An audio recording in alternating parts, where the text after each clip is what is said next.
Hi, this is Adam Eliyahu Berkowitz from Israel 365 News, coming at you live from the Golan. I have a very special guest. We've spoken before. He's one of my favorite people, John Enarson.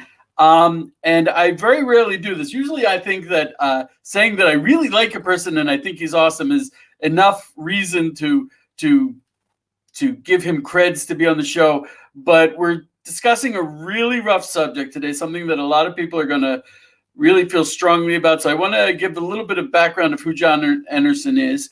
He's the Christian Relations Director for Cry for Zion. Cry for Zion is an organization that advocates for Jewish rights on the Temple Mount, and it involves a lot of Christians. He's a Sweden-born evangelical Christian.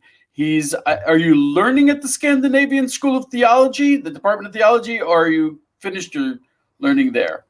No, I'm working on a Bachelor of Theology there. Okay, he's working on his bachelor's of theology. He knows a lot about the history of Zionism and Jewish nationalism. He was raised in 3 different countries. I found out that one of them actually was my town of Katzrin in the Golan, and he's fascinated by the interplay of theological worldviews. And just like Father Abraham was continuing the journey of his father, Terach, John is continuing in the footsteps of his father, Lars That is Enarson. A bad example. Okay. But John, the reason why I'm having John on is we were talking with Rabbi Harry Moskoff about the archaeological remains of the altar of Joshua in Har Eval, and he suggested that there should be a facility there or a place there for Noahides to bring, or non-Jews to bring, a Noahide sacrifice on a regular basis. Now, I want to point out that we actually, the Sanhedrin, in September of 2019, hosted a conference for the Organization of 70 Nations. And on the day that was, in the Jewish tradition, the anniversary of the creation of the world, they invited the nations to participate in such a sacrifice, a Noahide sacrifice on the Mount of Olives. And it was really a powerful experience. I merited being there. And one of the very few Christians who did not chew my head off for that was John. So John, first of all, tell me about the place of sacrifices in Christian theology. I just have to say before he starts, Elio, that I'm surprised that all the Jews didn't bite your head off when you spoke about it, because I think it's more controversial amongst the Jews than it is amongst the Christians. But we'll let John talk about that. Well, I think that was true. That was true. I got it from all sides at that time. So, John, what's the place of sacrifices in Christianity? I'm already seeing in our comments that a lot of Christians are saying that there is no place for sacrifices. That Jesus was the final and ultimate sacrifice for Christianity. Is that true? Yeah. Did we do something wrong? Well, so there are general objections to sacrifices, not least among like Westerners in general. So like a few of the objections could be Jews, could be secular people, could be Christians, anyone. And that is that it's just such a foreign thing to the Western mind. So first of all, we have to recognize that probably roughly about 1/4 of the world still practices some form of literal sacrifice, like today as we speak. So it's not like gone from the world, like antiquity somewhere. Like it still happens today. Doesn't meat come from packages, like these neatly plastic packages? Yes. I used to work at a Brazilian meat restaurant, and if people have objections to meat, I mean, I've seen piles and piles of meat being cooked. Slaughtering an animal and cooking the meat should not be an objection at this point in our culture. Right. So only like a conscientious, like vegetarian or vegan or something could make that kind of objection. The rest of the people around us are just not thinking about where the meat package at the store comes from, right? The entire carnage that ensued in order to get it in that package is just removed from our society, like in plain view most of the time. So there's that part of it just being nauseating and not thinking about, if you're not vegetarian, what you're eating. But for me, like wanting to be biblical, looking at the Bible, my heroes were not vegetarians. So I don't see that as being like the ultimate. I know that's part of some Jewish thought, and there's certainly Christian conscientious vegetarians too, probably, but I don't see that as being like the ideal somehow in the Bible that, well, maybe you can make the case before Noah or maybe like in a time to come, but like right now in our age, it's not really how the biblical heroes lived. So, and regardless, even if they did, when Isaac got down off the altar, Abraham did not replace him with a large slab of tofu. That did not happen.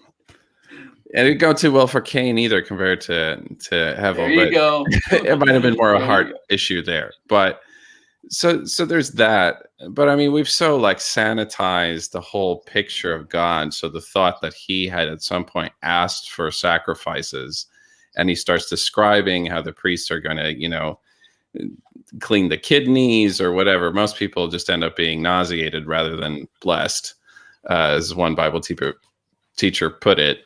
So there's that aspect of it. But if we put that out of the way, like Christians still believe, at least like in some sort of literal like sacrifice. Of course, in other contexts, human sacrifice, for Jewish people, perhaps the Christian view is that like Christians believe in the human sacrifice of Jesus, but like we still believe that it's some form of atoning death of Jesus, and it's called a sacrifice regularly. So, like sometimes the Christian faith gets lambasted for that. Like, oh, you guys believe in human sacrifice because we believe in the atoning death of a righteous man. So, By the way, that is, Elio mentioned earlier the binding of Isaac, and that was considered to be one of the 10 tests that were given to Abraham.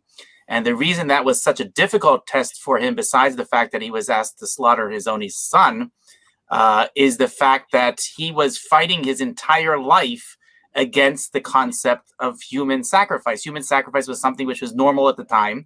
And he was saying, this is wrong, this is not acceptable. And all of a sudden now God's telling him to sacrifice his son. And he's in this dilemma of what to do, because on one hand, he understands that this is morally pungent. What's the word? Repugnant. Repugnant is the word I was looking for. Exactly. I'm a writer. I know words. That's right. On the other hand, he's being asked by God. He knows clearly this is what he has to do, and he doesn't. He's stuck there, not knowing what move to make. Yeah, I also just want to re-clarify one other thing, and we've clarified it the last time we were speaking. But according to the Jewish tradition, the idea of sacrifices is not for God. The sacrifices are for us. We're not. God is not asked that we don't have a God that asks us. I need some meat. I'm hungry and I need some meat. That's not the way it works. We're not doing it for God. We're doing it for our benefit. And that can be discussed exactly what that means. Okay, so I want to wait, John, if I may. I want to point out that John and I, we're dear friends. He was just in my house the other day. I met his wife and kids, and we have a high level of mutual respect and affection. So this, I think, allows us to really get down into the mud and slog it out, the real serious issues that might not be asked and addressed in other formats that are not based on such mutual admiration and respect. So you touched on something that is hugely problematic. In Christianity, is Jesus a sacrifice? Metaphorically, it's not literal. So we, like Christianity, but he literally died. Yes, he was literally killed. Now hold on. we would affirm all the passages. There's other parts of the Hebrew Bible that, besides the part where God reveals to Abraham that he doesn't want human sacrifice, there's other parts that says God says, like through the prophets, it didn't even enter my mind, to require human sacrifice. This is a terrible idea. So in Christian thought, people like the Romans who put Jesus to death or whatever it may be are liable for sinning against him. But Jesus foreknew that it would happen, and he was willing to be martyred, essentially. So it's more in a metaphorical sense of the death of the righteous atones. That's the concept. So it's not the fact that he was like some sort of like sheep, and even in that sense, if he was, like, the biblical requirements for a sacrifice in the temple is like you don't harm the animal. Like, he was crucified and nailed through and all sorts of like things. It's not what you do with a sacrifice. Right. And something that, and it wasn't on the Temple Mount, which is where a sacrifice should have been made. I also want to point out, John Martin wrote that Jesus is not a sacrifice, rather he offered himself up willingly. That's also the tradition we have about Isaac. Isaac was a young man in the prime of his life. Abraham was very old. And nonetheless, this test of Abraham was also a test for Isaac in that he offered himself up willingly in that respect. So what do Christians mean when they say that? Can I just add another Jewish tradition over here? Because in Jewish tradition, we also have such a concept. There are the 10 martyrs that happened around the same period of time, which were murdered by the Romans, and we refer to them as sacrifices. Now, we don't mean human sacrifice when we're speaking that. Like John explained, this is definitely metaphorical. We don't mean that there's such a thing as a human sacrifice, and clearly it was not something that we chose for these great rabbis to die. This is something that they were considered martyrs. They were people that were killed because of their religion, because they taught Torah, and therefore they were but we have a tradition in the Talmud that says that when great righteous people are sacrificed, when they die, as a result, there is a atonement to the entire people. This is something that somehow brings an atonement to the people. So it's not such a far distant idea, but again, it's clearly in Jewish tradition. No one would say that we're talking about human sacrifice. We're clearly talking in metaphor. Right. And this is a metaphor. So for Christians, this is a metaphor that's assumed. And the Jews at the time, the Jewish followers of Jesus, really latched on to that exact idea and took it to its ultimate, that this is providing eternal redemption for the Olam Haba, and basically atoning for your shortcomings if you choose to put faith in it for the world to come. And there's big parts, like particularly one part where we discussed this for Christians. And I apologize if basically this is not for sensitive ears among Jewish people, Christian people, or like secular people. Like, if you don't want to hear this discussion of theology, you should probably quit now. But if you don't want the truth, go away. Turn on CNN if you're looking for lies. Yeah, go ahead. But the Epistle of Hebrews, like, written to Jewish followers of Jesus at the time, makes a big midrash about this. And it's where a lot of misunderstandings also come about Jesus being an atoning metaphorical sacrifice, which faith in him would guarantees life in the world to come. But it explicitly says several times it's the world to come we're talking about. It's not the physical temple here on earth, which still performs its service according to what's written in the Torah. So, could you please repeat that sentence over again? You just dropped a hand grenade and walked away. Could you please say that sentence one more time? Okay. So in this program, I'd really like to dive into the fact that sacrifices were not a problem for Jesus or his followers. They were quite supportive of them. The real problem. My understanding was that Jesus himself, and even Shaul, Paul, he brought sacrifices till very late, for a long time. Yes, and we should cover that. But the point where people will make an objection is in a New Testament book called the Epistle of Hebrews, or the Epistle to the Hebrews, to the Jews. And it is probably written by a Jewish person to Jewish followers of Jesus. And it does a huge midrash about the temple, about the Mishkan, about the temple service, about the high priest. And it's built off this idea that there's a temple on earth and it's a mirror of the temple in heaven. Which is a Jewish concept also. Yes, I'm aware that there's also similar Jewish concepts. So the point in the book of Hebrews that I think people misunderstand is that they read it, a lot of Christian replacement theologians read it as this contrast and conflict between the two. The one has replaced the other. But the argument is not that. It's, what's it called in the Talmud, like from the light to the heavy?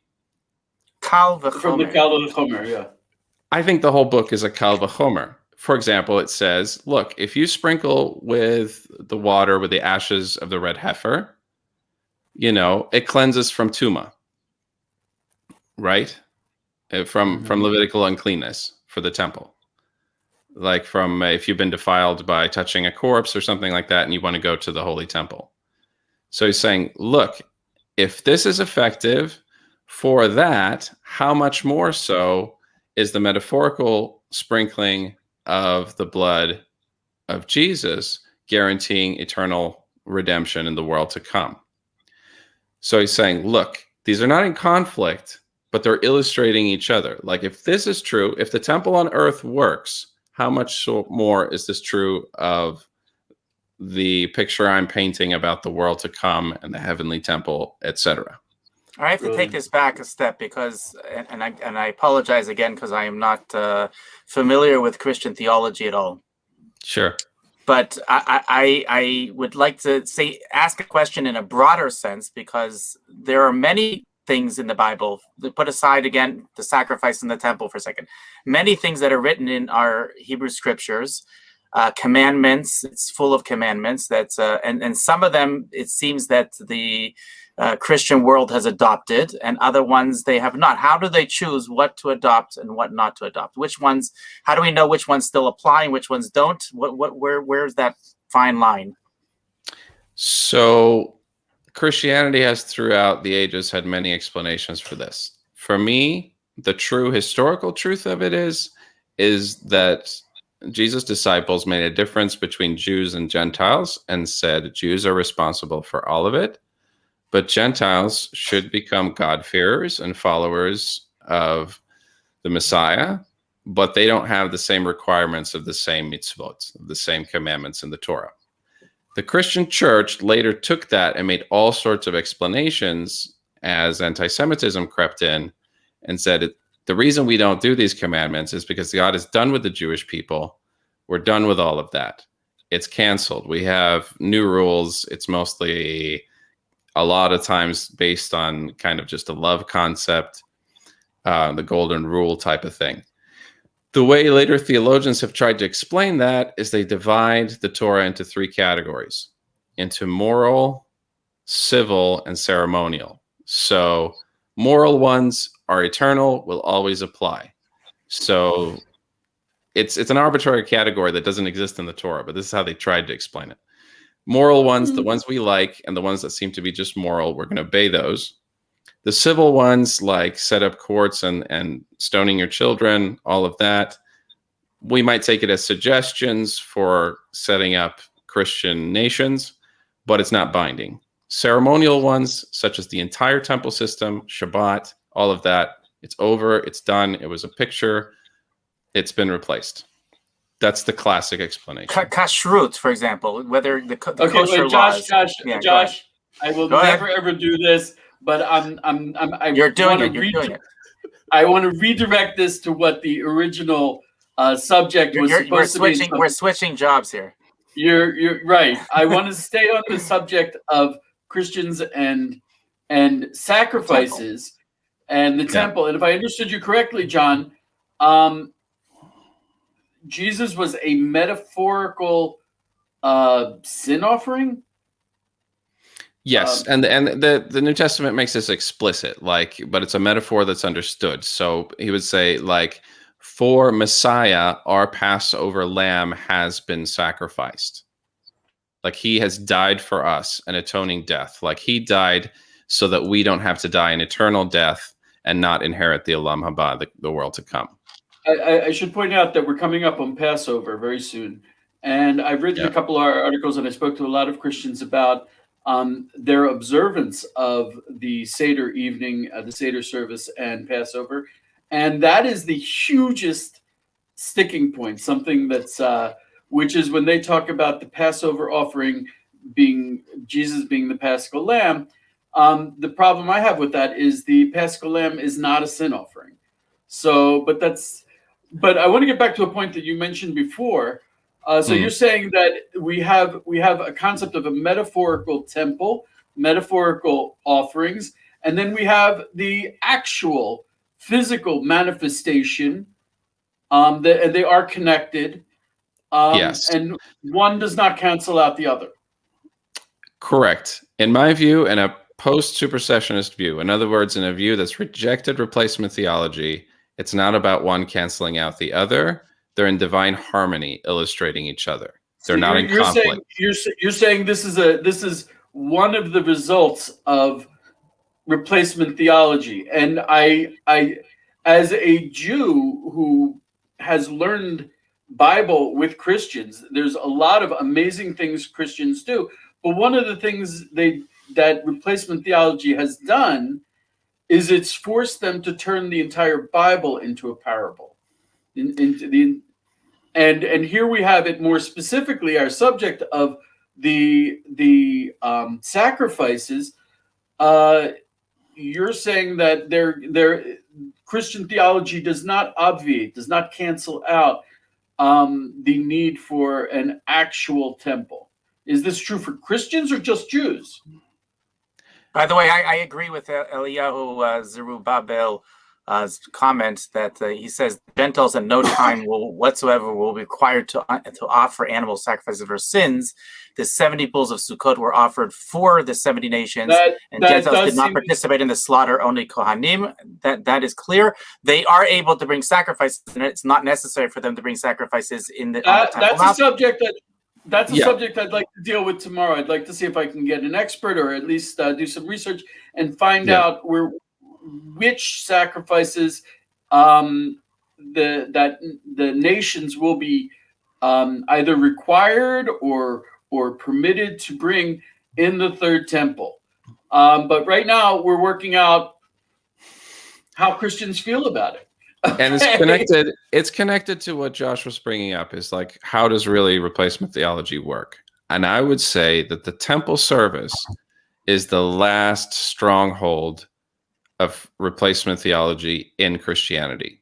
Even people who would say, many Christians who would say that Christianity has not replaced the Jewish people. The Jewish people are still God's chosen people. Somewhere along the line, this is the hardest hang up, and somewhere in the back of their mind, they're saying, but the whole temple thing is canceled. At least that part's over. Sacrifices should not be brought back. That part was done away with. But if you're going to be consistent, if rejecting replacement theology should reject that as well. And the gut reaction among most Christians when you're talking about this is like, oh, so you're saying we're going to offer sacrifices again? Like Abraham, everybody's going to light up a barbecue in their backyard. Like, is that what you're talking about? Are we going back to like an antique, like kosher form of paganism? Like, it's just like shut down from there. And it's very important to point out, what we'll discuss more, is that if sacrifices were brought back, they're not required from the nations. It's perhaps permissible, but it's not required. So, but as far as replacement theology works in the New Testament, the authoritative source. I'm sorry. I hate to keep interrupting you. I'm interrupting you not because what you're saying is so explosive, so impactful that one phrase that the temple and the sacrifices are the last stronghold of replacement theology. Yes. I I want people to really hear that and consider it, because what you're saying is, if Christians were like the early, if I'm understanding you correctly, like the first Christians, if they were like Jesus and the disciples, then just like Jesus and the disciples, they would have no problem with sacrifices. Correct. And what's interesting is in the New Testament, this is how they tried to disprove replacement theology. So this is the story and the heart of everything we have to get to. So Shaul, whose Greek name was Paul, his Hebrew name was Shaul, like a lot of people have, like in the US now, a Jewish person might have two names. He had that too. He didn't change his name like when he became a follower of Jesus to like all of a sudden not be Jewish anymore. He was teaching how the Torah applies to non-Jews and how this movement applies to non-Jews. And he was pointing out, you don't need to convert to become Jewish.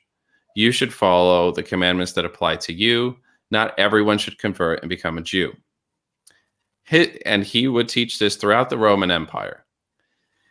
And he would always start in different synagogues to teach, there was a huge movement. Scholars estimate perhaps in 1 or 2 million people, a movement in the Roman Empire of people who were interested in the Jewish faith, God-fearers, who would regularly attend these synagogues throughout the empire. And that's where the faith would spread about Jesus. So he was telling these Gentile folks that you don't need to become circumcised, go through Jewish conversion in order to be accepted before God and to become righteous. In fact, it's not ideal, even in the prophets, that every nation in the world should convert and become Jewish. However, his message was being misunderstood, that he was telling Jewish people to no longer follow the Torah and telling Jewish people to no longer get circumcised because he was teaching so many Gentiles. And he was arguing with a lot of Jewish people who were saying, no, the best idea is for them to convert, to become Jews, legally Jewish. So by the time he comes back to one of the Chagim, one of the pilgrimage festivals at the temple, I believe Shavuot, he's going up to the temple after many years of doing this. And his fellow friends here, like Jesus' own brother, Yaakov, says, look, this is amazing what you're doing out among the nations, but the rumor mill in Jerusalem is that you're telling Jewish people out there not to get circumcised, and you're telling Jewish people out there not to follow the commandments of the Torah. We've got to get rid of this rumor. So here's what we're suggesting you do. We've got 4 other followers of Jesus here in town who have taken a Nazirite vow. And Paul had happened to take a Nazirite vow at the same time. And the thing is, we have, historical records, I think even from rabbis, there was a problem. Which would require a sacrifice. Right. It requires quite a lot of sacrifices. It requires a lot. And it was even so problematic how many it requires because people couldn't finish their Nazirite vow because it was too expensive for all the sacrifices. So they said, look, the way we get rid of this whole replacement theology idea that you're teaching replacement theology is you pay for all the Nazirite you finish your Nazirite vow, pay for all your sacrifices, and pay for the sacrifices of these 4 other guys in the temple. And then everybody will put this whole rumor to rest forever. So he does. And this is something that's overlooked in Christian theology a lot. It's kind of an uncomfortable point.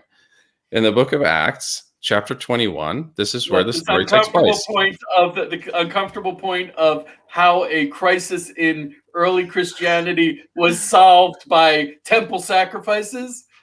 Yes. I'm glad you said it and I didn't. Yes. So this is like Paul in the Christian church considered to be like the king of Christian theology. He comes to Jerusalem and he goes to the temple and he offers, like, Numbers, I believe, lists out the sacrifices. We're talking about a lot for him and 4 other guys. I hope I'm not. We're talking about 15 sheep of various kinds, 5 baskets of unleavened bread, 5 loaves with oil, 5 wafers with oil, plus the appropriate grain offerings and wine libations. And that doesn't even include everything voluntary that you would put bonus on top of that. And not only that, but specifically the most scandalous part for all of Christian theology that believes in replacement theology is that 5 of them were sin offerings. What? So, yes. Oh, of course. Okay. Right? So there's 5 chatat offerings that Paul is paying for and bringing in the temple. And this is a long time after he's written his famous letters describing all of his theology and his outlook on things. And basically, people, post-supersessionists and classic replacement theologians, have a big argument over this, saying, look, Paul has proved it conclusively that the Torah is not done away with, including the temple ceremonies, because, like, Paul went on record to show that. So the way people explain this away, there's a couple of ways that people explain this away in Christian thought. So one of the most famous Christian figures in Christian history, especially for evangelicals, is John Wesley. And in his commentary, he said, look, Paul was just like the peer pressure got to him. Like, these guys were still involved with Judaism. He couldn't take it. And he just kind of went along with them to be nice. But at the end, a riot occurs at the temple. And basically divine providence, like God saved him from actually going through with it. But it's not fully clear. It seems like Paul had already gone through with some of the sacrifices. He'd already paid for like the Kohanim to bring it for him and stuff. He didn't get to complete it because there was a riot. But basically, John Wesley's view was this was a really negative thing that happened, and Paul compromised, which the historical record doesn't support that at all. Later, he even testifies in court that I came to Jerusalem with the express purpose of bringing sacrifices to finish my Nazarite vow, obviously, and to celebrate Shavuot. And the other explanation, by far the most common, celebrate Shavuot in the temple. In the temple, yes. By far the most common explanation is that Paul was some kind of chameleon who used deception in order to spread his message. So he could be like, he had this amount of flexibility that he could be kind of Jewish when he was with Jewish people. He could be kind of Goyish, like a little bit Gentile when he was with Gentile people. He would have a ham sandwich when he was with them.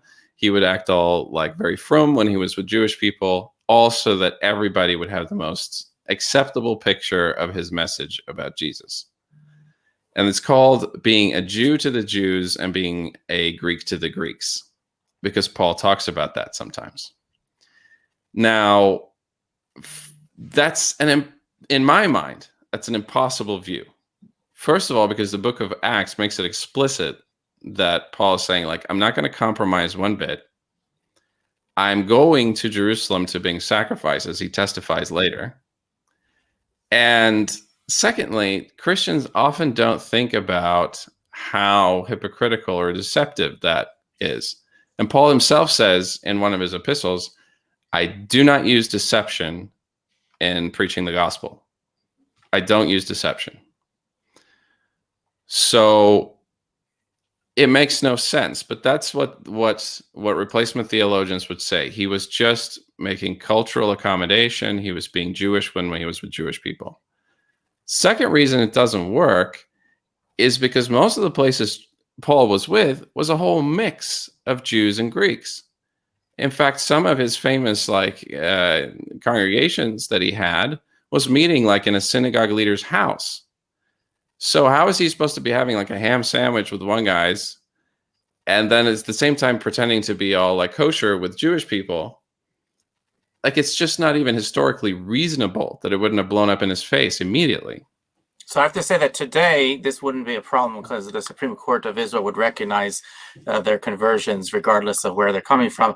But besides that, I think that it's worth noting that us Jews have our own replacement theology, and that are amongst the Reform in our congregation, which they in the beginning changed the name. I think we might have mentioned this on the last show. Changed the name of their synagogues to temples in order to show that we don't have to have a temple in Jerusalem. We can have a temple wherever we are. I'm wondering whether Christianity has a similar. I know that the Mormons have temples. Is there any such idea that what our places of worship are temples today? The Vatican. No.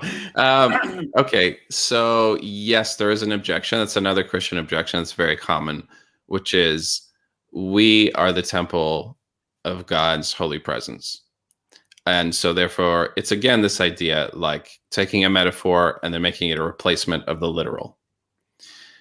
So because it's said that the Shekhinah, like the Holy Spirit, God's divine presence, dwells in individual people, individual Christians, and also where they gather corporately. Not the building, but when a fellowship of believers get together, they are a metaphorical temple because God's presence is among them.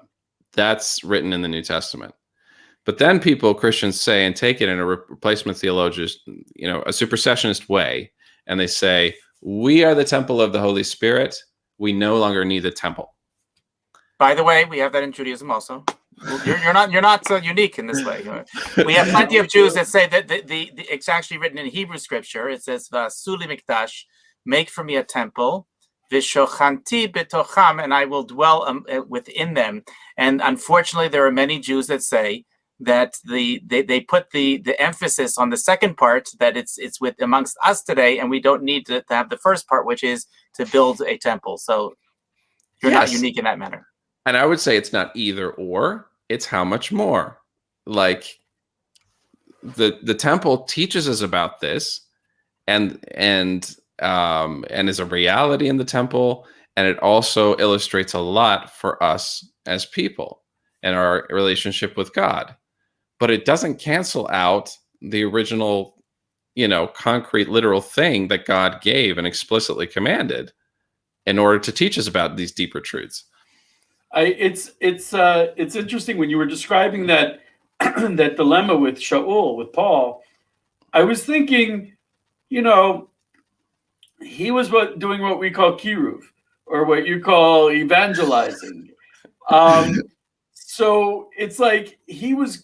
The problem is people see Judaism as it was in the exile. They see the temple as a synagogue, and it's not. The temple from its inception, King Solomon said that it should be for all, for strangers, for people to come from afar to pray in it. It was not a synagogue for just Jews to pray in. And Paul was going out and he was spreading the light, but he was not. He was a regular Jew. I think he wasn't eating pork with the Gentiles. He was. I think it's a little bit of a stretch, Elio. He wasn't a regular Jew, eating kosher food with them. But I mean, he was like a very devout Jew. He was spending his time in the temple.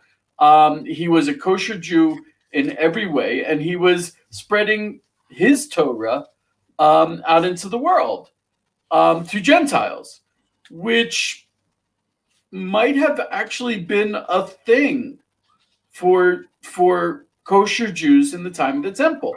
One of the things the exile has done to the Jews and the lack of the temple is it's turned us insular. We've built walls. And it could be, and I wonder, we were talking about this yesterday, that it's interesting that Christianity broke away from Judaism with the destruction of the temple. It was almost coincidental, coinciding. And it could be that the temple is actually something we have a great deal in common. It's our actually something that binds us together. It's a central focus point that Jews and Christians can come together on, since it is a central theme for Jesus and a lot of the first Christians. So for Christians to reject that, it is the last bastion of replacement theology. Yep. And I just, if I made one more point, I think that it's the Jews are also partially to blame. And thank God I think we dodged a bullet. In 1967. If we had built a temple on the Temple Mount in 1967, it would be an Orthodox synagogue. But because I know Josh is. I think it was. I would be with Josh that it's a missed historic opportunity. It is I don't know. Very much so. What would you think, However, Josh? I think it would have worked out. Like, of course, we can never see it in divine providence and hindsight. But it has to I think be it was a missed house opportunity. It has to be a house of prayer for all nations. Has to be. That was how King Solomon envisioned it. That's how the prophets see it, and which is why if we can't get over this, if we can't get Christians on board, but not to a kissy huggy fake kind of thing, but like in a real realization that the temple is a central point for the next step in redemption for Christians as well as Jews. Jews, actually, a lot of Jews haven't even accepted that. A lot of Jews haven't accepted that we need a temple. But if we can get together on that, and we need to get together on that, or it wouldn't happen, then maybe we can get to the next stage. Elio, again, I'll reinforce what I said a couple of days ago. I forgot who we were interviewing. And I'm sure that both you and John disagree with me on this. But I do not believe that the temple is going to be a temple for Christians. I don't think that the temple is going to be a temple for any other religion. There is a concept in Judaism of all the nations coming to the temple, but they're coming as nations, not as religions.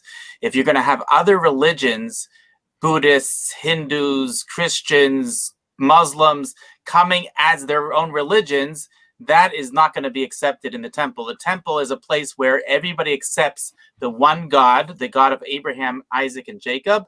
And once they've come to that realization, at that point they will be accepted. But it's for temple sacrifice. Until then, they have what to learn, and we have what to teach them.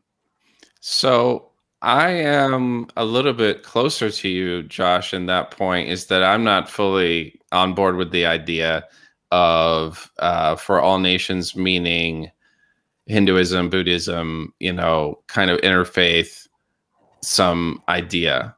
I do, however, think that Christians and Jews share the Hebrew Bible, which we don't with Islam or any other faith, larger faith.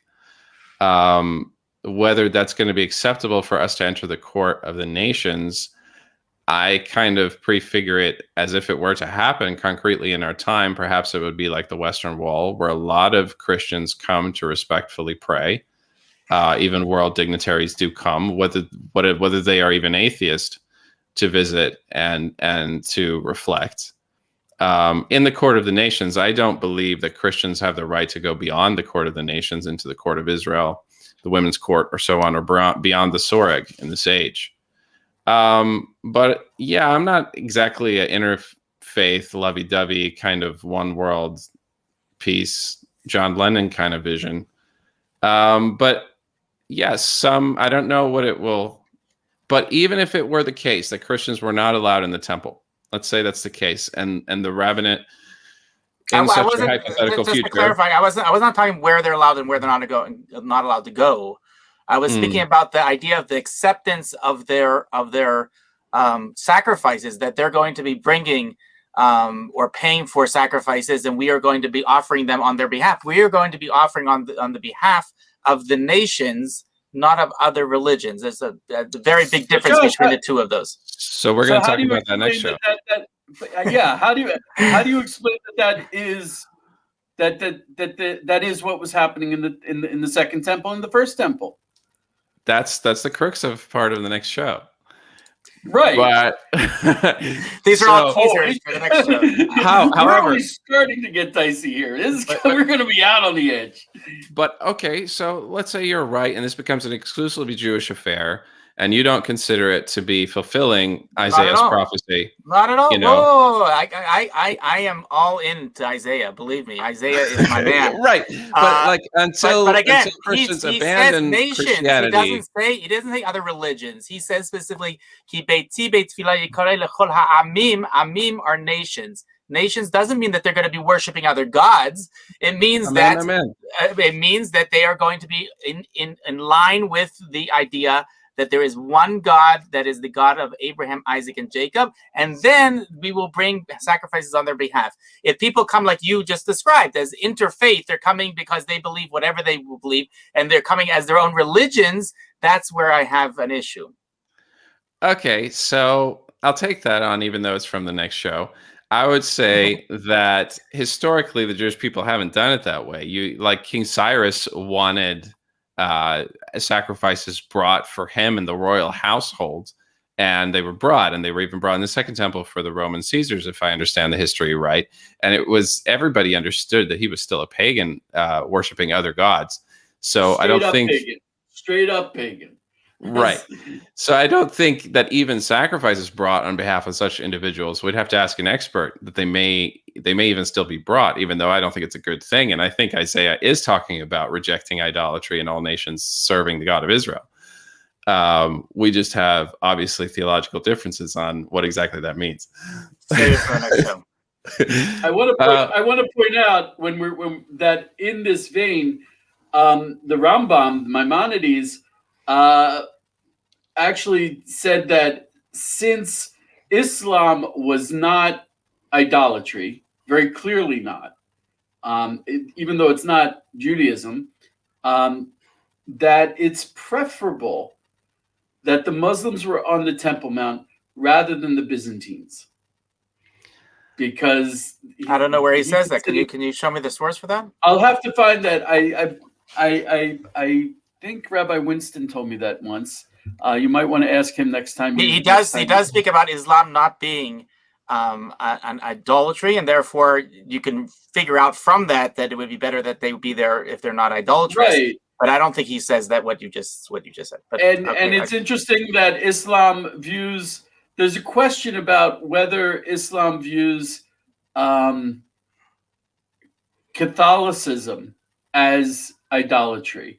On one hand, they don't, because Catholicism has a book, namely the book. They do adhere to the Bible, but at the same time, they have idolatrous practices, being the belief in the Trinity. And so, when we're talking about idolatry, there's not a clear Jewish definition of it. What? Where are you getting this from, Elio? I'm sorry. There's a whole tractate of the Talmud speaking about the definition of this thing. I don't know what you're getting, where you're coming from. For the purposes of the Third Temple, I don't think there's been a recent ruling on Christianity. So that's clearly not where my expertise is going to go to weigh in. Right, for the purposes of the Third Temple. We're going to have to say this for another show. We're off the show. We got a lot of stuff. We'll take care of this off the show, Elio. Okay. Us Jews will get to go in the backyard over here and take care of this together. Yeah. I have heard Rabbi Pesach Waliki weigh in on this, that it's saying that has to do with this, that it's kosher for a Jew to pray in a mosque, but not in a church.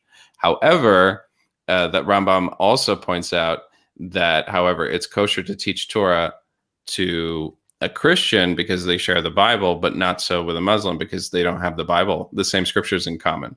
So saying there's interesting dynamics there when it comes to teaching versus worship and so on. And this does have to do with their subject, because I think Josh is correct in that the temple was not a place for idolatry. And it does exclude that. So, pretty majorly so. Yeah. Right. Judaism came as replacement theology for idolatry, which is why we got extra special treatment from the idolatrous Romans. However, that being said, now we have to start dealing with this for the third temple.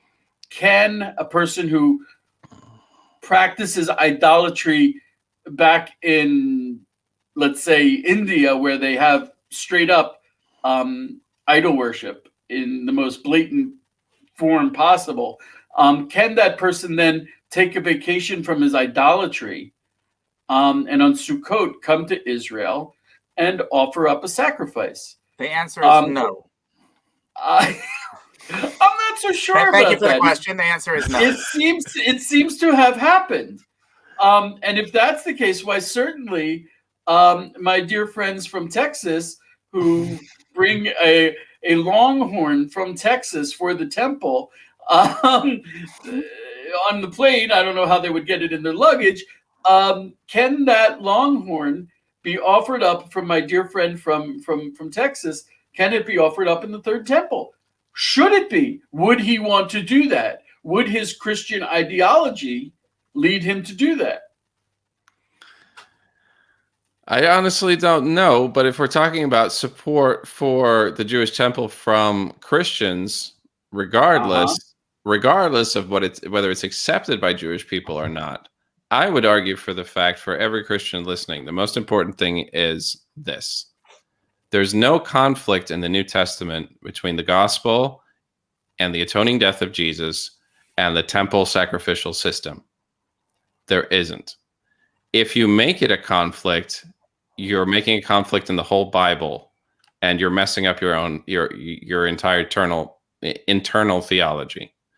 There is not a conflict. Jesus didn't have a problem with sacrifices. His apostles didn't have a problem with sacrifices. They made the temple the center of their daily meeting and worshiping, and not just for like evangelizing Jews. You went to the temple and they prayed and they partook in the sacrificial services. It even says that lots of the Kohanim became followers of Jesus. They didn't stop. It makes no indication that they stopped serving in the temple at the time. Paul brought sacrifices. I also want to mention that in the times of the Second Temple, there were a lot of twisted influences that were involved in temple service, and it took a long time to get these out of the system, because the system was corrupted with a whole generation of a whole alternate theology. I'm going to call it the Sadducees that were coming and doing things not like is prescribed by the Bible. So to bring proofs that there were things that were done in that time that were incorrect. We all know there were things that were incorrect, and that's why we had to weed them out of the system. Why are you assuming they're incorrect? The Sadducees? Christians would agree with that. Christians would agree with that. In fact, in the picture that I'm painting, the strongest opponents of the followers of Jesus were the Sadducees, because the followers of Jesus, their beliefs were a lot more rabbinic, and they even get some rabbinic support, and it becomes a big what is Elio saying? One second. Elio, are you saying you're a Sadducee? You're a follower of Sadducean faith? I'm missing something. If you are, you're the last one on the earth, because it doesn't exist anymore. Thank God the Pharisees I'm an Ashkenazi. I don't know what you're talking about. You eat the filter fish. You don't know what you're talking. Exactly. Right. And I don't even put food on it. But I think what John is saying is very interesting. That, I mean, let's look at it. Let's stop looking at it as Jews. I don't want to take my kippah off because I'm bald. But if we look at it from the Christian perspective, what John is saying is very interesting. And I love that you connected it with replacement theology, that if you really do an introspection of Christian theology, that there should be no conflict between a temple and Christian belief, even in the belief that Jesus was a sacrifice for the sins. Because on that level, he was metaphor. Yes. It was a metaphorical sacrifice. And that does not obviate, contradict, or cancel out, or go at war with actual sacrifices, which is something I need to do. I need to, as a Jew, I have taken it upon myself to bring a third temple. And though there is a conflict about whether or not there will be actual animal sacrifices, until that conflict is resolved, I'm required to do this. I'm required to work towards this. There's also one more objection that I think we might share with some Jewish reform movements. I don't know, but you guys might know. And it's the thought that God, in fact, I actually find a lot of people kind of refer to even the Rambam on this, like Guide to the Perplexed, that God actually hated the sacrificial system because of all that the prophets say about it. And it was really just kind of like a way to wean the Jewish people off paganism. It's like a halfway step in between. And that's more from Rambam's Guide to the Perplexed. But the idea is basically God never wanted sacrifices to begin with. So there's several parts from the prophets and things like that that replacement theologians, church fathers, and so on have really castigated Judaism on. And I think it's a total misuse of the biblical scriptures. I think what the prophets are saying, it's the heart attitude.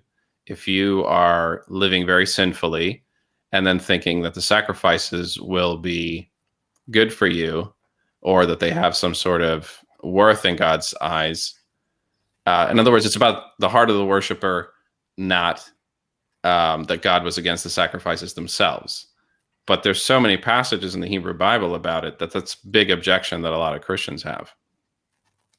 Do you have that? We're running out of time, but I do have what to say on this. We're going to have to save it for another show, I think. Okay. So, yeah, I think we're going to stop it here, even though, my goodness, we could. I see a lot of comments coming up, people saying like Jesus fulfilled